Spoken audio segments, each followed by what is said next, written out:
Welcome to the Add Ideas podcast.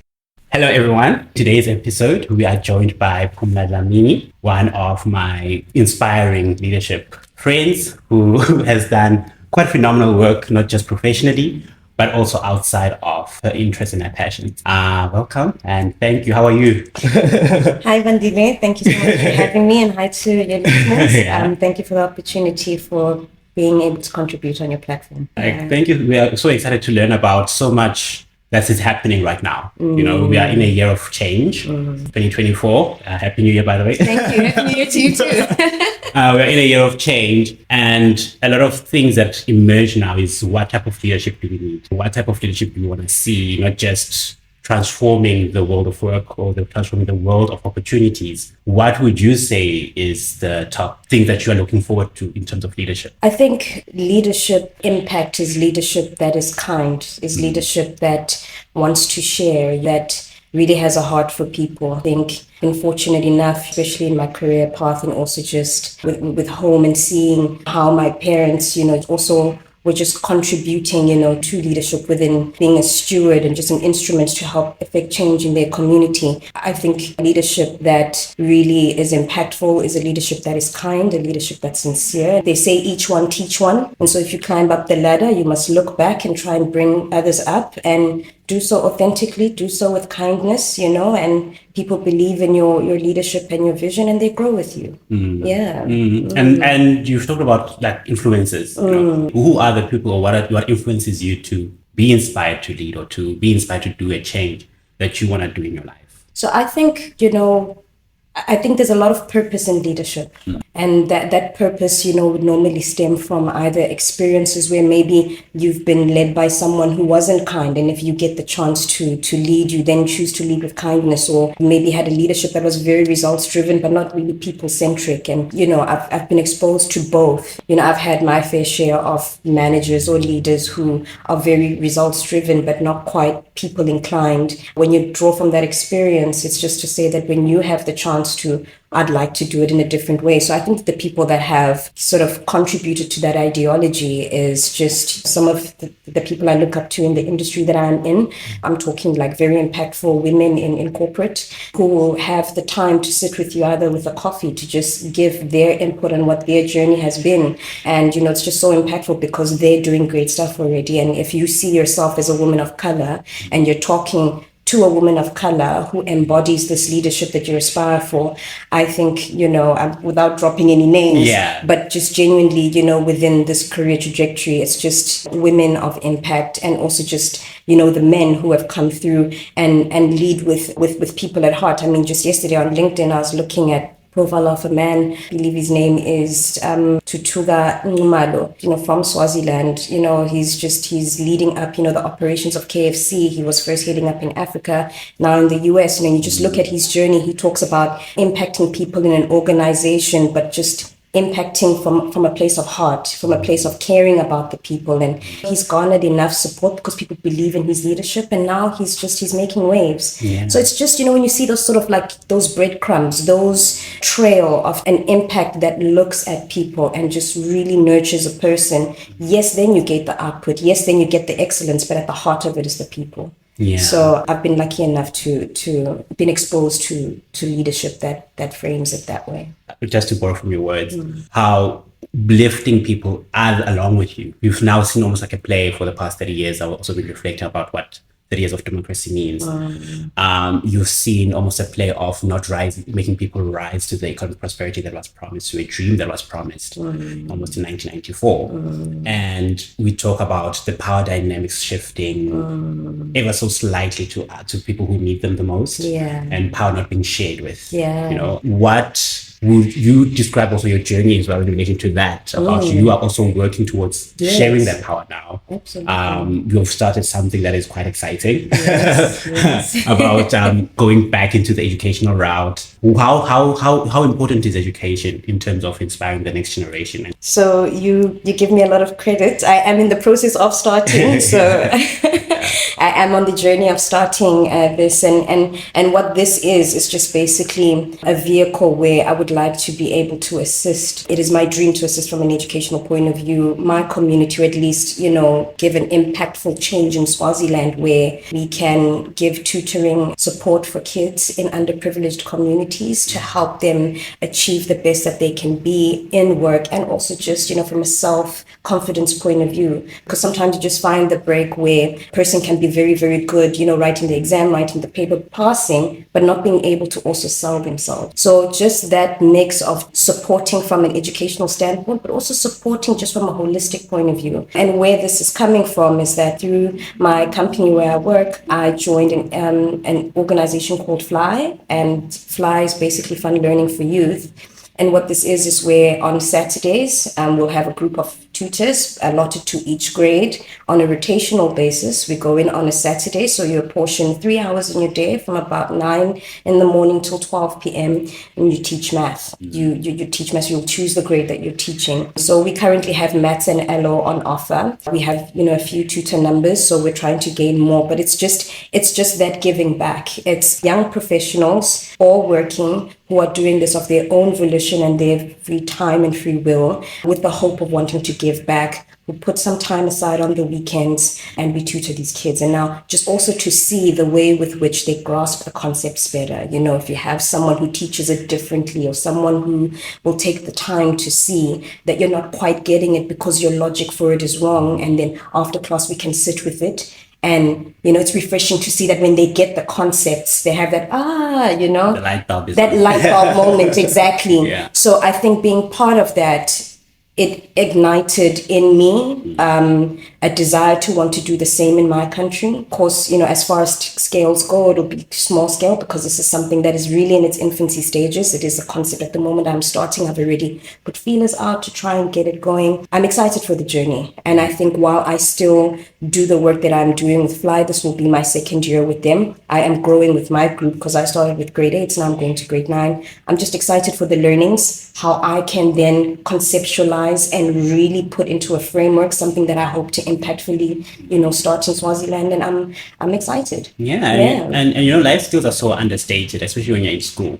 The important life skills of self-talk, seeing yourself in the frame of success. It's always like mind-boggling, because I remember the disconnect when I went into varsity. You get that cultural shock, like, okay, life is now different. How, it's so that those phases of learning are so critical, because not only do we wonder about what we want to achieve after, I say, high school, what do you want people or the kids to learn and to master in terms of those life skills that you are imbuing on them? Yeah.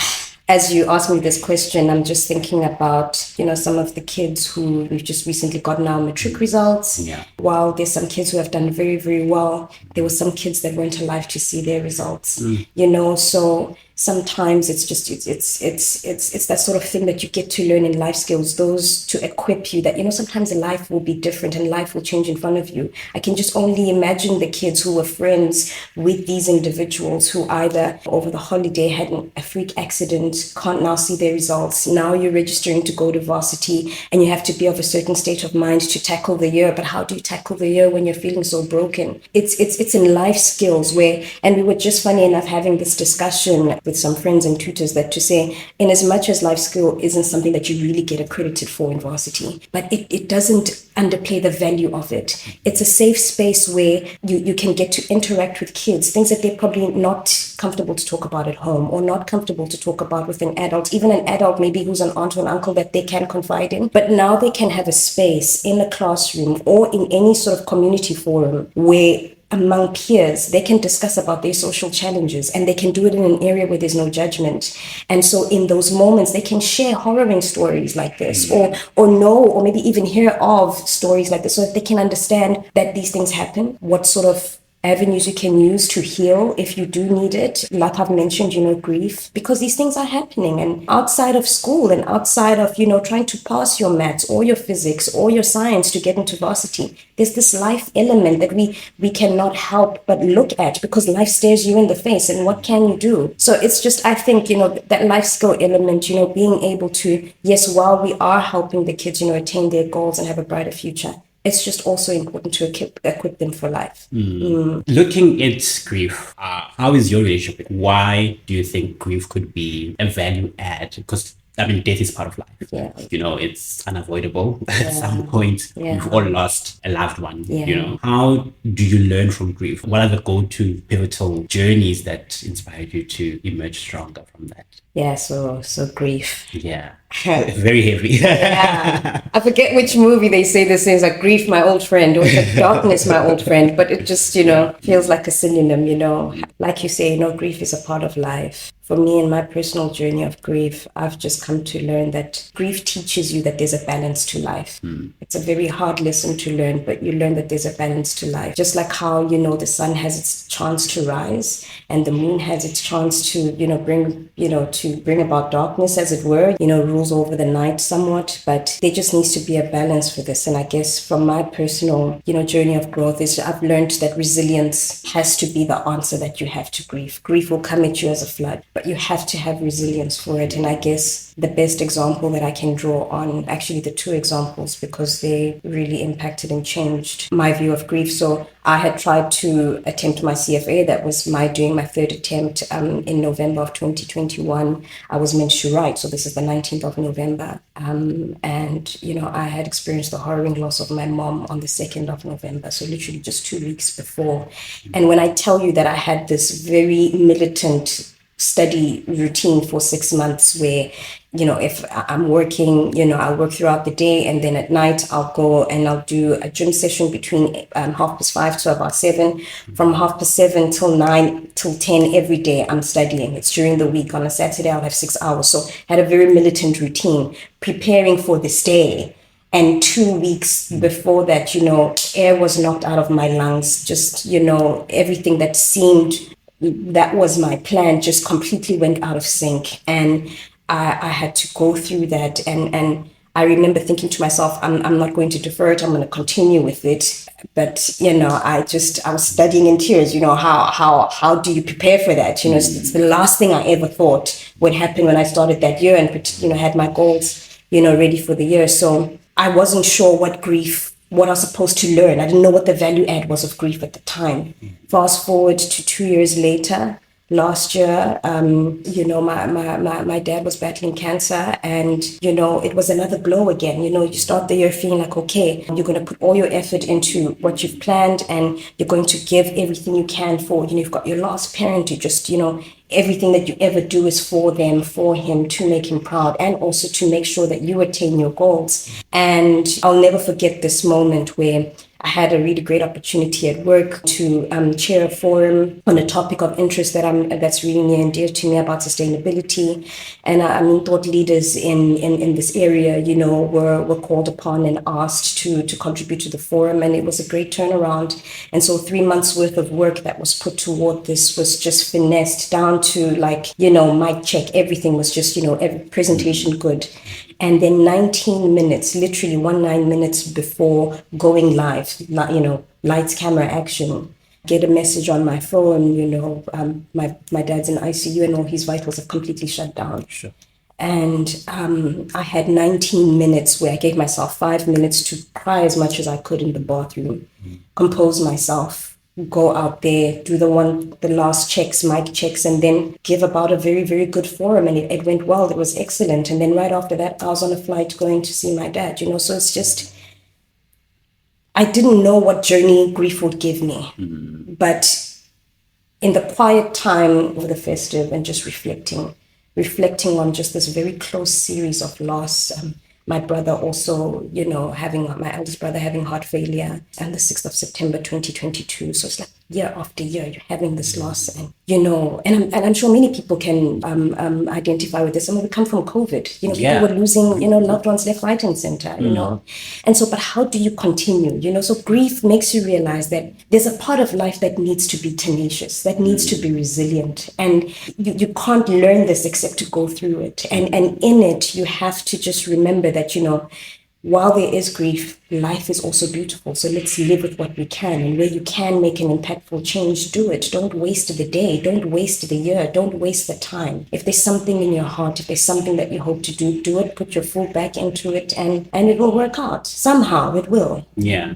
Somehow. And how has that almost engaged your self-talk? how you view yourself as Yeah. well in the world of change. How is that relationship been like in this sequence of events? You go through life not knowing that you're going to have that loss. Yeah. So close. And that was something that I really feared. I'm a very, family oriented person. Like I really, really love family, and so when all of that changed, I was just like, what I knew that, what life was about, what centered me is just given way right beneath me. So what has changed, or at least what I've learned from that, is the worst that I ever thought would happen has happened. And so because the worst has happened, all I can be is live with my full self.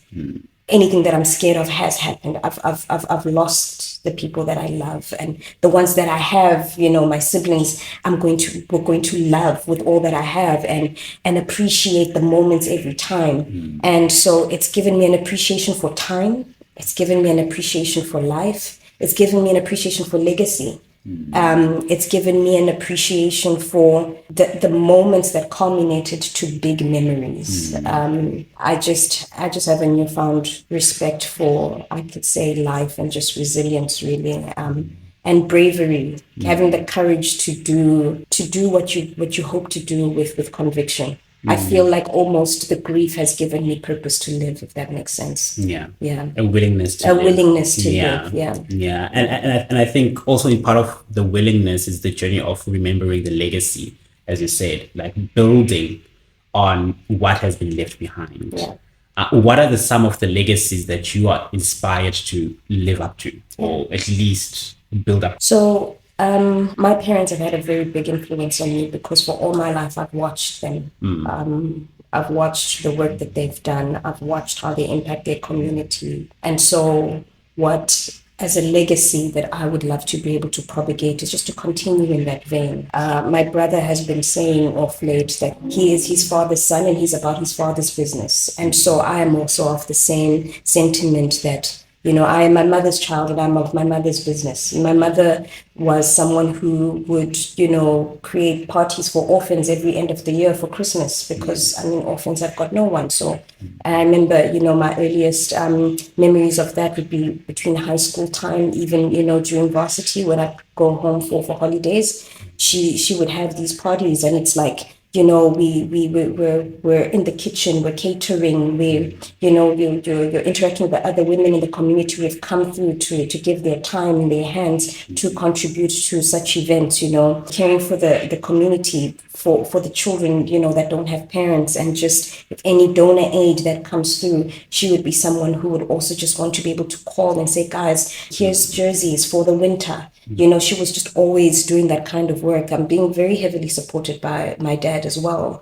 So I think, and this is where my desire, my hope, and my plan to have this impactful educational change that I'd hope to do through this tutoring initiative that I'm hoping to bring about is just to continue in that legacy, to give back, to have a positive impact, because, truly the children are our future for tomorrow. Yeah. Oh, wow, what a beautiful encapsulation of a legacy. And I think now it's hard to now step into leadership. I mean, you've been fortunate to, like, for example, as you say, despite the calamity around the events or the timing of the opportunity, you've been fortunate to be presented with an opportunity to lead. Yeah. Looking at back to like when you were in varsity, when you were coming up into the ladder, how does that reality feel? Do you feel like when you were in varsity, you knew exactly, I want to be a leader, I want to be this, I want to do that? Or how has that transformation worked? Yeah, I definitely, especially like when you're like a young person, like in high school, you have big plans for yourself. In varsity, you're like, I'm doing it, Hey, but at some point, varsity was just like too much. I was just like, I'm just trying to get through this degree, get money. get this money. So I've always relished the opportunity to be a leader, not knowing how I would get there. If I'm being very honest with you, I didn't know how I would get there. I didn't know the plan ahead of me. All I had was just the purpose. All I had was the desire for it, because I see the purpose in it. And like I say, being modeled by the people that I've seen right in front of me as I grew, my parents, it's just something that I felt like, should I have the opportunity, I'll put my full force into it. And like you say, I mean, just having been afforded an opportunity in leadership, I think I just would like to be able to execute it with heart, really, and with kindness. I think the most impactful, like I say, the most impactful leadership is the one that is people-centric, that is kind, and that, yes, we are trying to collectively achieve the goal, but can we collectively achieve the goal with the thoughtfulness that there are people behind who are rallying us to this goal? There is no leader without the people. True. Leadership is null and void if there's no people behind it to back you, or there's people that you can work with. So I'm looking forward to the journey, and I didn't know I would get here, but taking every opportunity that I can to do whatever I'm given, do the best of my ability with, and then just do it with conviction, not half-ass it, really. You then start to stand out. You get to stand out, to be seen as a person who has the potential to lead. You're seen as someone who people can partner with because they actually want to see you grow. And I think it's just being, like I say, those little breadcrumbs where you can see the example, or you've had leaders that have impacted you in that way. You then start to emulate your own voice in it, that if I should be a leader, this is how I would approach it, this is how I would do it. And I'm very fortunate to have the opportunity to do that now. And what would you say to your younger self who was in varsity, asking those questions about how I'm going to lead? Hey, I'd say we're doing okay. I would say to my younger self that, listen, don't stress about how it would work out. Don't stress about, what steps you have to take. Just release yourself and be open to the opportunity. If it comes, it will come, because you will get to do it. You have the gift for it. And surely if you have and you're partnered with the right people, they will bring that out in you. So and part of leadership, as well as you say, not just having the people rallying towards the goal, is the impact. Yes. The impact side. Yeah. What impact are you excited to lead towards, or to have people rallying towards? An impact of changing the lives of young people. I think that would be my overarching one, besides career trajectory, besides, anything else, but just at the very bare minimum of it. I think at the most granular level, the kind of impact from leadership that I would love to leave behind is one where you can look back and see the impact among the lives. But I specifically have a heart for impacting young Black females. I think. And it's not to say that, the young man doesn't need support. He definitely does. I just feel like there's a lot of complications, especially for, a young girl coming up. Your body's changing. You're also trying to understand, life, and you're trying to navigate things. So, and then again, I guess being a Black female myself, I think I would understand and be more patient with the journey of a young Black child, a young Black girl. And I'd love to be able to, like we say, each one teach one. As you go up the ladder, you look back, you bring them up the ladder with you. And so that's my heart, and that would be my focus in the long term, to impact the young females out there. In a way that I can, with whatever experience I can share with them that they can learn from, and in whatever way that we can for them to have a better future. So excited about that impact. So am I. I think now, just switching gears a bit about growth. Part of change is growth. Yes. In as much as it's quite painful to grow. What would you advise people who you want to growing into different stages of their own life? What are the key lessons, and what are the tips and the tricks that you would unlock for them? I think just always be open to learning. And I know sometimes that sounds very open-ended, but sometimes very great and deep concepts can be only summarized in that way. You really just have to be open to learning. If you don't know, put up your hand and say, I don't know. It takes humility for you to learn. And you can never say that you know everything.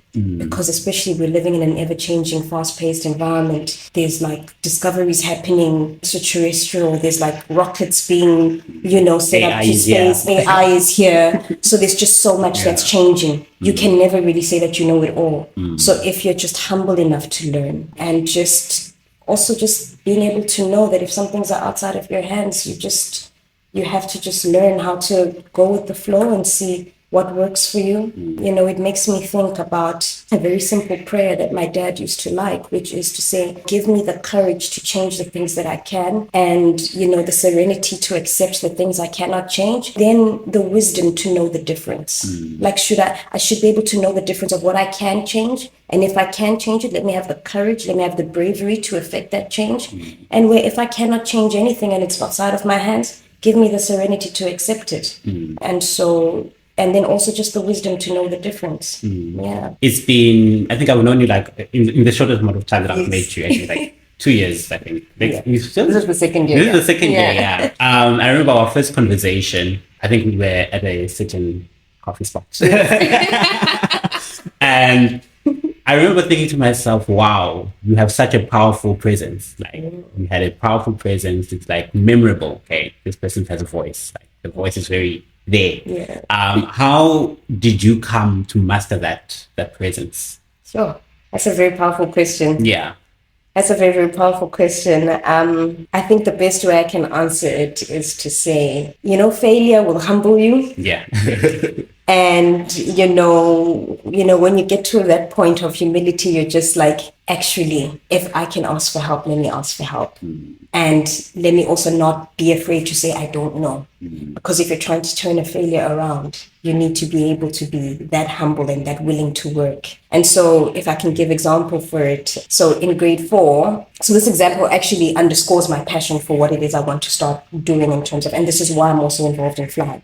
So in grade 4, I failed grade 4 because in Swazi system, if you pass everything but fail English and maths, you repeat the grade. Or even if you pass everything, including English, but fail maths, you fail the grade. So I, got to that grade 4 point, didn't do well in my maths. There was a consensus for me to go to grade 5. But I remember on the first day that I started grade 5, the headmistress came to me and she's like, you're in grade 5. Do you think that you deserve to be in grade 5? And imagine asking a kid, I'm 10 years old. I'm just like, okay, deserve. Well, I guess I don't. She's like, oh, okay. So would you go back to grade 4? And I was like, well, I guess. And so I went back to grade 4 and it was just, I'm sure you can imagine as a child, I'm just like, oh my gosh. Demoralized my street cred, like, reverse. In reverse, And so then I had to go for extra lessons for the subject that I had, done so poorly in maths. And I met this tutor.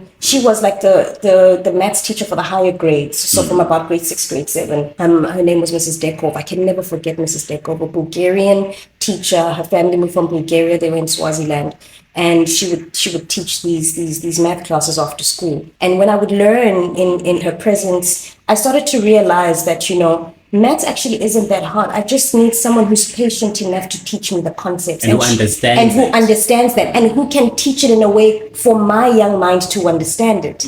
And so having gone through that failure and having to go through that mindset so young, to just really understand that, look, this is for me. I'm trying to change it and I'm going to put as much effort as I can. I cut down on my sports, went for more of the lessons. And then within 2 months, I turned an average of 43% in maths to 78. Wow. They were happy to promote me to grade 5. So within that same term, I then ended the term having gone back to the grade 5 that I, had been demoted from.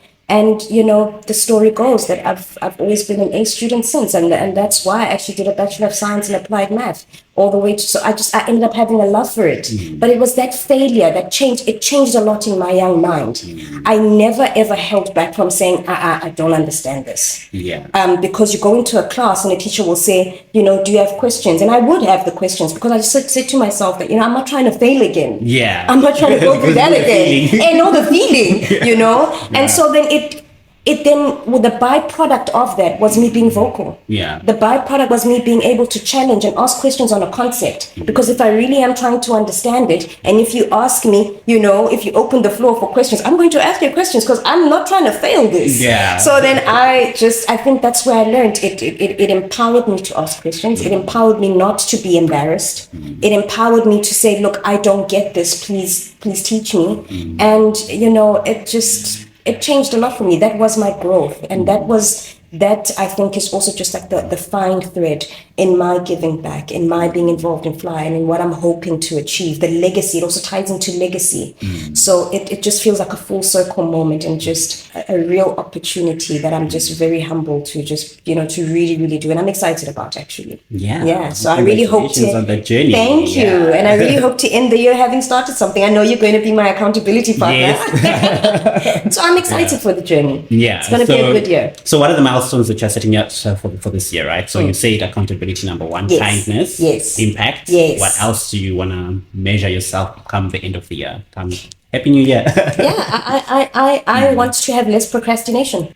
I'm very intentional about having less procrastination, and to be less to procrastinate less, you have to be intentional about doing work. So and your time. Yeah. Exactly. So that's another thing that I'm looking forward to end the year off on a note of no procrastination. Just close your eyes, go into it, and get help where necessary, because it's only when you start a thing, when you put your hand up and say, look, I need help, you'd be so surprised the people who would rally behind you.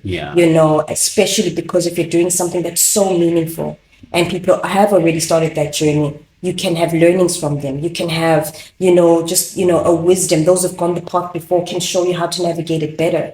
So mentors. Yeah. So definitely. So I'm definitely looking forward to that. Yes, a leadership with impact and kindness, but definitely one that's also proactive. So less procrastination, really accountable, and just going in there and just going in for the win. Yeah. As a Catch-22, what are you learning about this year? I'm learning to listen more. Yeah. I'm learning to listen more. And how is that going? Look, I mean, I can talk anyone's ear off at any point in time. So it's been a real growth. Yeah. But I'm learning to listen more. And the more that I am listening, I learn to listen also to the things that are not said.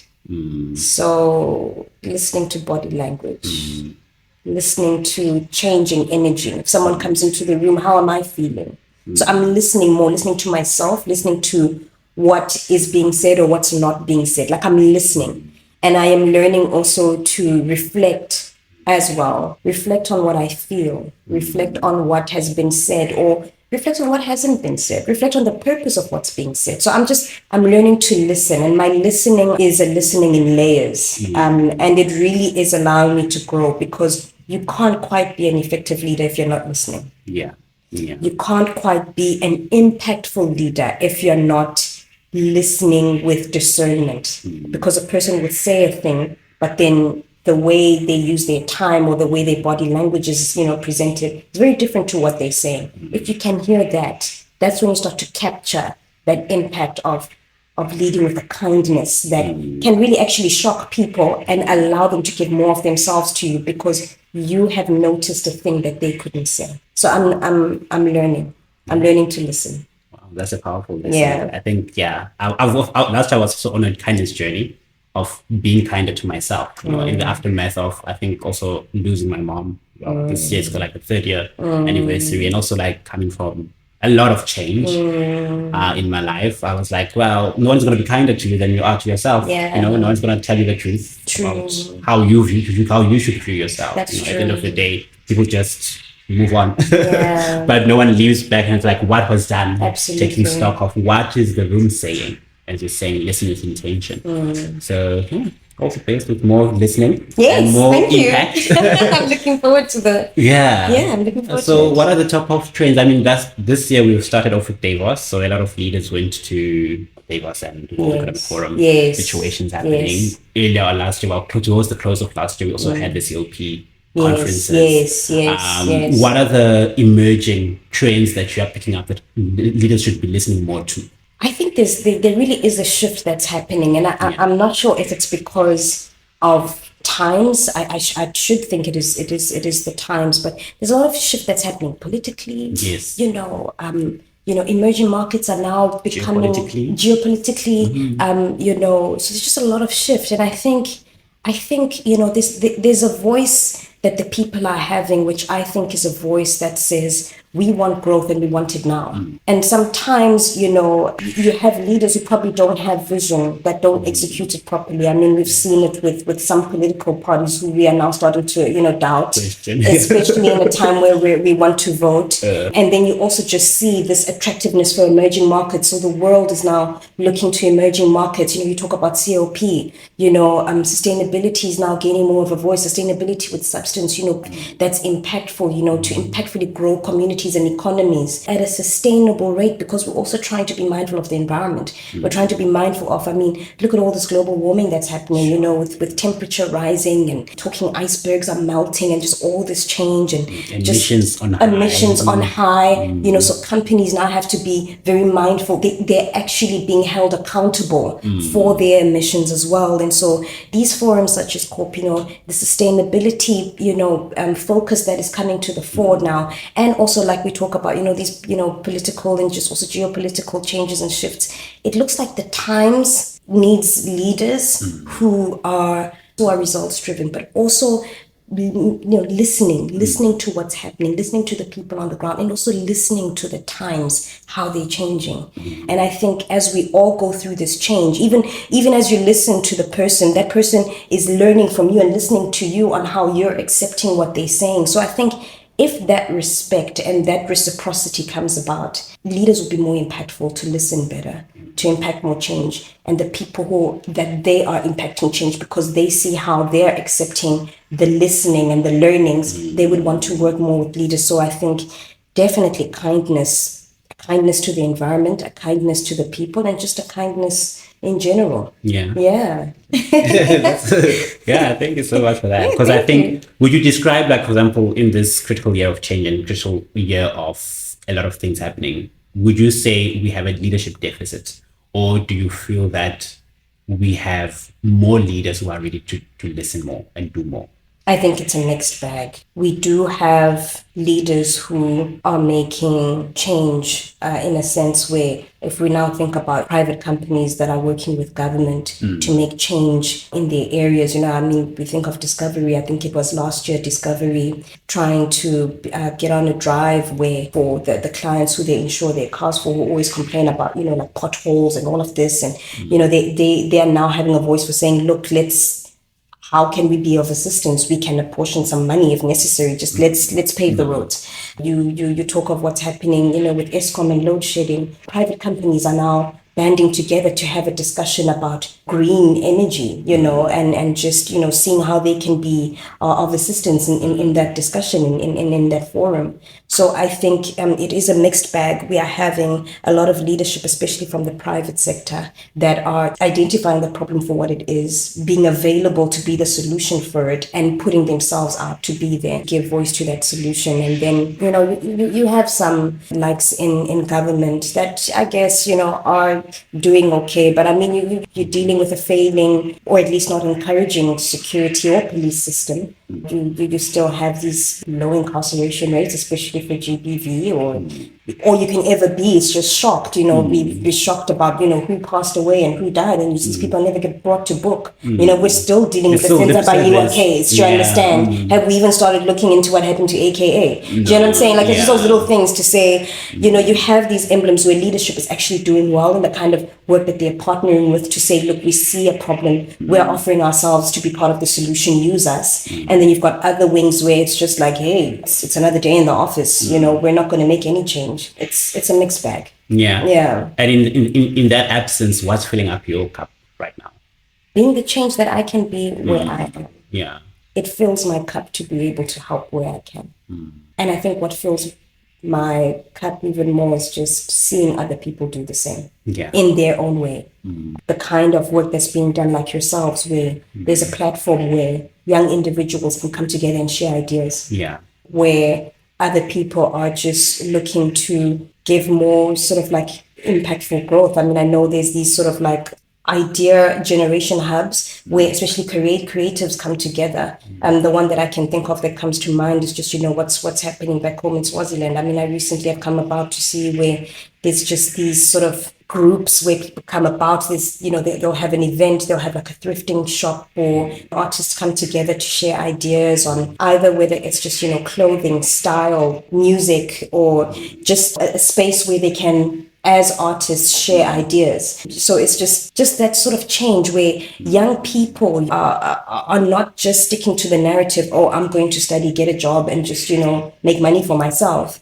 There's another drive of just saying we want to do more, we want to be more. We are not just one thing. Yeah. We're multifaceted, and we want to be able to express that in the time that we have and in our passions as well. And if we can have more people do the same, we don't know, this could actually just start being the change that we need, the change that we need, because we've got a lot of young people that have got great ideas and great passions and great voices. And they don't only just have to end in a corporate space or in a 9-to-5. There's more that can be done outside of that. So I think that actually fills my cup to just see how these things are coming about. I have always just wondered like how young corporate women are experiencing corporate. How is your experience in that? How is corporate for you?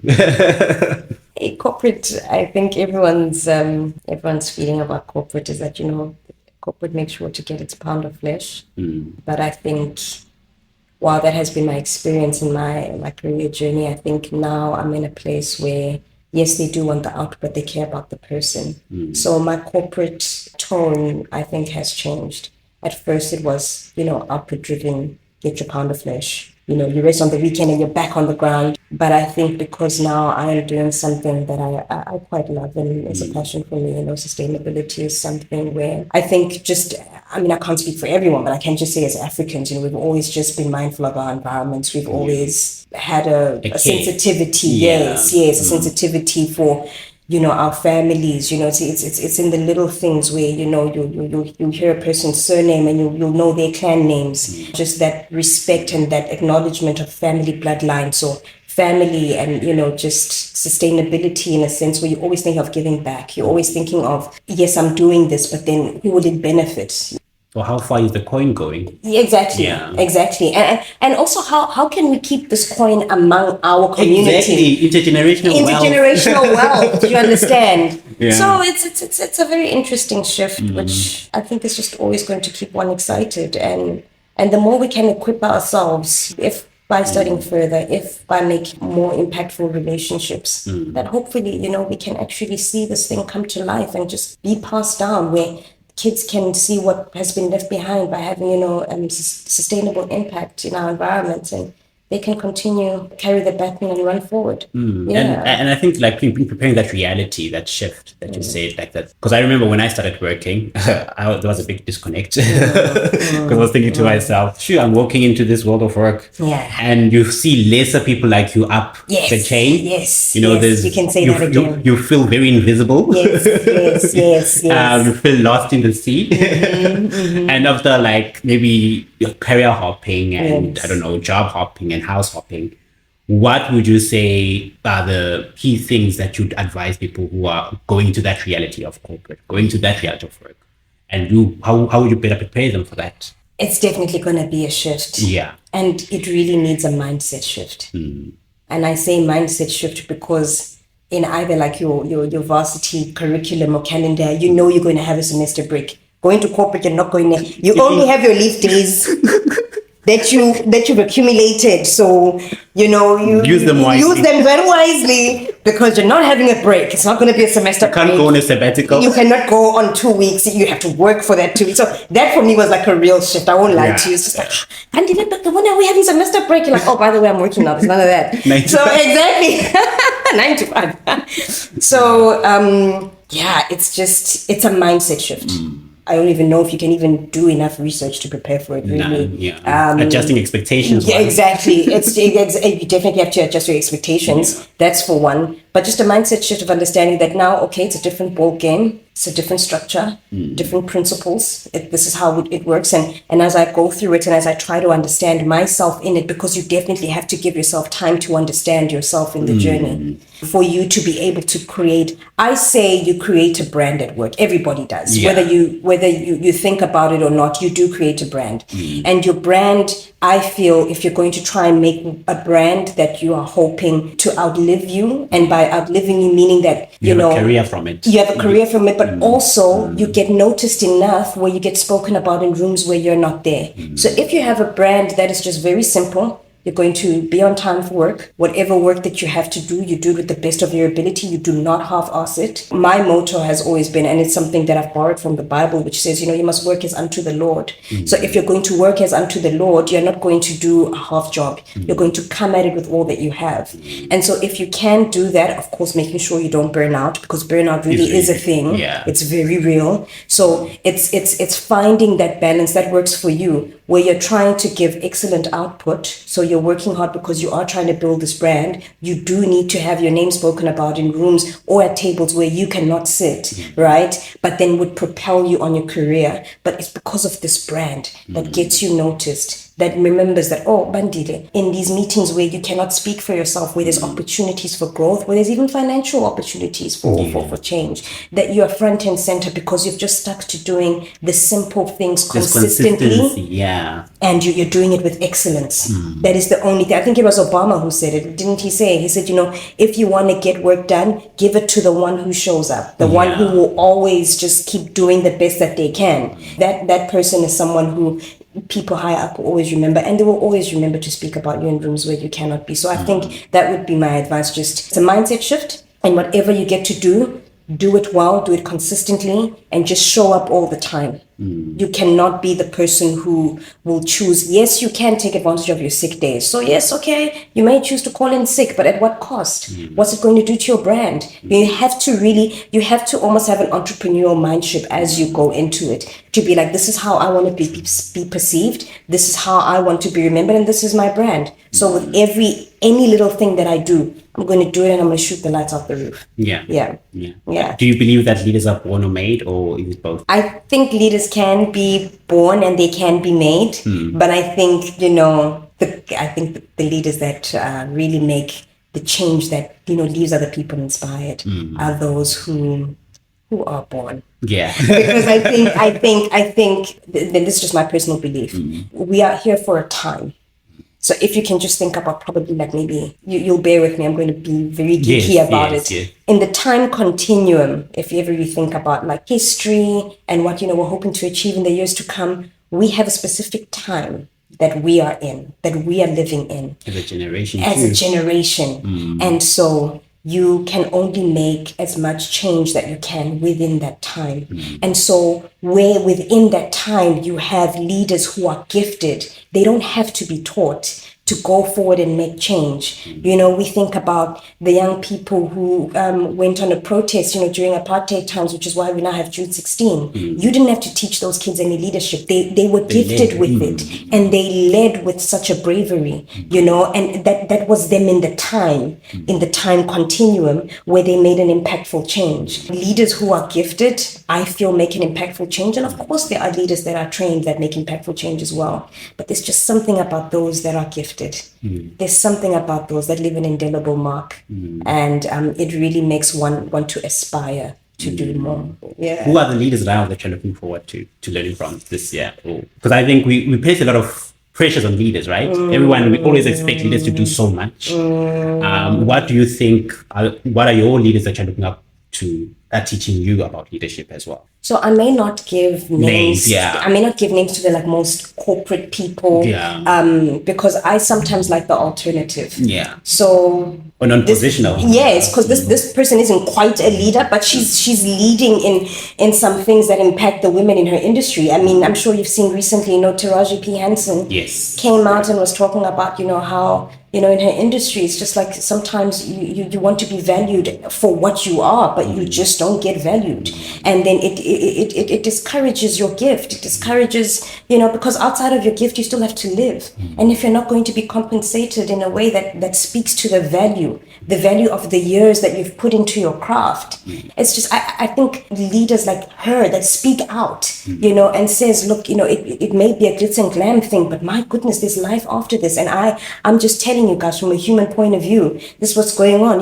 You look at Abu Cat Williams that have come with Hey, fire. But it's people who are unmasking things that we think are just glossy, that we think it's like, wow, I'd like to get there, but they show you the human element, and they're not afraid to do so. Yes, you can talk about your Warren Buffett, you can talk maybe even about your Vusi Thembekwayo's, which actually are doing, very impactful, having impactful conversations that need to be had at round tables that affect us as people of color. Those are, of course, impactful people that are leading a trajectory that's very, very necessary. But you also have these little pockets where there's talks about things that we thought were gate kept and looked really good from the outside. But when they talk about what they're actually experiencing, it's like, wow, I didn't realize that was happening. You had a voice to say it. So, and that for me, that's a leader. That's a leader, and it's just, you're not afraid to unmask and show the truth behind a thing. Those are, and like I said, I wouldn't be giving you corporate examples. I do have, just people, but it's just, these are the ones that are standing out to me right now. I can't help but marvel. Yeah. What are you also unmasking in that process as well? Guti, guys, to talk is important. It is talk. Hey, to talk is very important. Of course, not to talk for the sake of. Yeah. Talk with an aim, talk with a purpose, and let it be structured so it can land. But the talking is very important. No one will know the struggle that you're going through unless you speak up about it. And you would be so surprised the people who would rally behind you. And also just from, you actually would be teaching without realizing that you're teaching just by talking. Yeah. And like I say, for as long as it has a purpose and an aim, not that you're talking for the sake of talking, for as long as it has a purpose and an aim and can affect change, then please, by all means, talk. Like I say, we're really living in very interesting times. There's a lot of shifts happening. And so also being able to talk is just, you're basically unmasking everything that was hidden now comes to the fore. And then you could actually be helped by people who are touched by your story. And then that can change your destiny forever. Yeah. So much. And I think that's it for today. Yay. From this conversation, what are you picking up or taking with you going forward? Just in closing. We all have something to learn from each other. Yeah. And we are all intellectual.